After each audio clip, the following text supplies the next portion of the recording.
চাকরি নিয়মিতকরণ সহ 10 দফা দাবিতে সিপাহীজলা জেলায় কর্মরত প্রায় 290 জন এসপিও জওয়ানের পরিবার শুক্রবার সকাল 11টায় মিছিল বের করে। তারা সিপাহীজলা পুলিশ সুপারের অফিসে ডেপুটেশন দেন। মিছিলকারীদের অভিযোগ, এসপিও জওয়ানদের পারিশ্রমিক অত্যন্ত কম, এমনকি অনেক ক্ষেত্রে বাড়িতে কাজ করা একজন গৃহকর্মীর পারিশ্রমিকের থেকেও কম।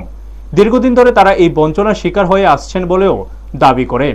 তাদের প্রধান দাবিগুলির মধ্যে রয়েছে চাকরি নিয়মিতকরণ, বেতন বৃদ্ধি এবং ন্যায্য সুযোগ সুবিধা নিশ্চিত করা।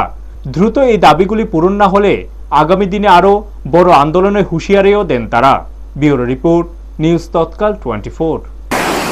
কি দাবি আপনারা কারা?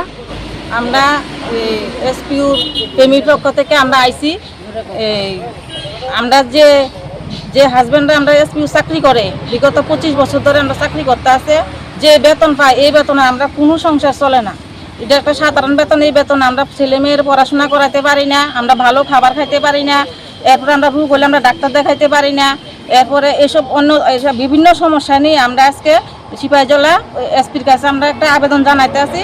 আমরা 10 দফা দাবি নিয়ে আজকে আইছি যে এসপিউদের চাকরি নিয়মিত করতে হবে, পুলিশের ন্যায় এসপিউদের এনপিএসসি স্কিম চালু করতে হবে, চাকরিরত অবস্থায় কোনো এসপিউ মারা গেলে পূর্ণ বেনিফিট দিতে হবে, পুলিশের ন্যায় এসপিউদের ড্রেস অ্যালাউন্স দিতে হবে, পুলিশের ন্যায় এসপিউদের রেশন অ্যালাউন্স দিতে হবে, পুলিশের ন্যায় এসপিউদের রাইফেল অ্যালাউন্স দিতে হবে, পুলিশের ন্যায় এসপিউদের মেডিকেল অ্যালাউন্স দিতে হবে, পুলিশের ন্যায় এসপিউদের 13 মাসের বেতন প্রদান করতে হবে, পুলিশের ন্যায় এসপিউদের ডিএটিএ প্রদান করতে হবে, পুলিশের ন্যায় এসপিউদের ইন্স্যুরেন্স বেনিফিট দিতে হবে। আপনারা এই দাবি কার কাছে যাবেন? সিপাহীজলা ডিস্ট্রিক্টের এসপির কাছে যাবো।